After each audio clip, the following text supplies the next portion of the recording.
I don't mean to alarm anyone by saying this, but at this current moment of upload, we are at risk of losing the R-4 Hyena as a reward. Data miners have also discovered an enemy is in fact stronger when its main weapon is damaged, and we were given a reason as to why the bi-weekly update blog was late. Again. So on Tuesday, we received a small hotfix that saw a number of crash issues resolved, along with the known issues list being updated. Two particularly sound rather alarming in my opinion. The red beacon stratagems no longer follows the beacon when it changes location. I'm pretty sure that was a bug in the past that got fixed and is seemingly broken again. And some attachments and their stats are not changed in preview until purchasing and equipping. So yeah, just a heads up there. Speaking of somewhat responsibility, the Baskinator gave us an update in the Discord on what was going on with these bi-weekly updates we were promised. We've been told, though, that unfortunately Mikhail, the game's director, has been off sick for quite some time, so we do wish you a speedy recovery. But I'm rather astonished, however, that Pilestedt, you know, the one who proposed these bi-weekly blogs, missed the first one's expected arrival, and then passed it off to said director, who is unfortunately seemingly quite sick. Wouldn't you pick up the slack?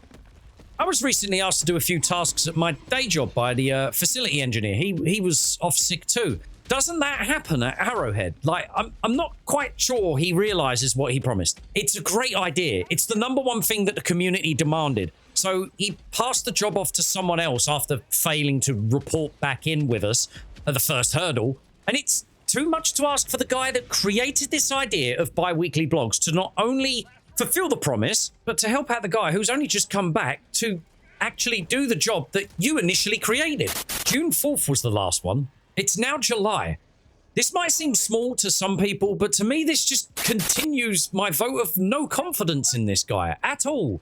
Nothing personal, it's just purely business guided, but it comes and does an AMA, he says he's going to check in bi-weekly, misses the first bi-weekly, palms the duty off to the games director, and when the games director falls ill for nearly a month, he doesn't even step in and finish the job that he agreed from the community to do.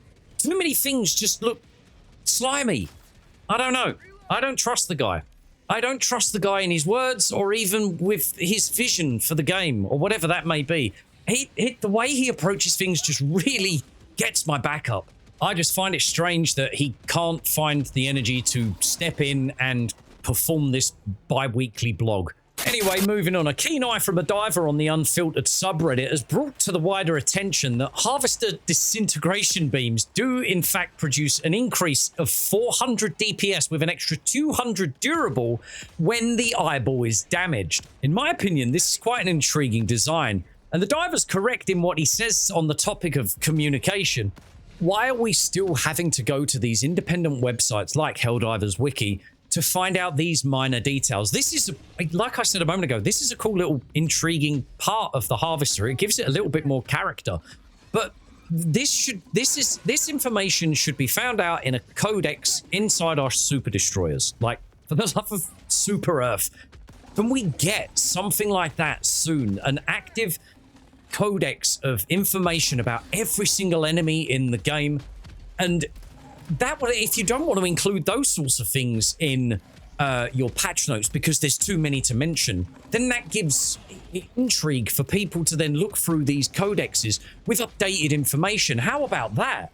You know, it's our duty to go to maybe a new little panel, a new little control center somewhere that gives us live updates, and when patches drop, that information has changed about these particular beasts or these enemies. Do you know what I mean? That would be Christ, that gives you the desire and the want to find out what these changes are in an interactive way. Was you even aware of this change? Now that I read it, I kind of do recall seeing a difference in the beam when the Harvester's eye has been damaged, but I'd have never expected it to do more damage. Unstable, sure, but oh, well, I guess that's space magic. And to quote Pilestedt, "Oh, you sweet summer child." And so to close things off, if we head over to our control center, we still have not had a user interface update with regards to the amount of major orders that are inside the campaign. Here you'll see it says 2 out of 2, whereas in actual fact, we've been told by Mitchmus on the Discord that this is a user interface error. It should read 3. I don't know why this still hasn't been able to be changed. I can only imagine it's just changing some code. But nevertheless, the issue being the reward is the R-4 Hyena, the marksman's rifle.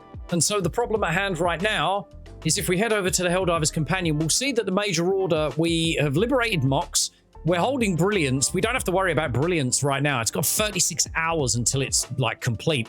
However, the major order in general ends in 10 hours, and Genesis Prime that needs liberating is now going to take 19 hours. If everybody that's on Brilliance right now, over here, where are we? There we are. If everybody on Brilliance at right this second, all 15,000 divers, they could just head over to Genesis Prime. That would be great.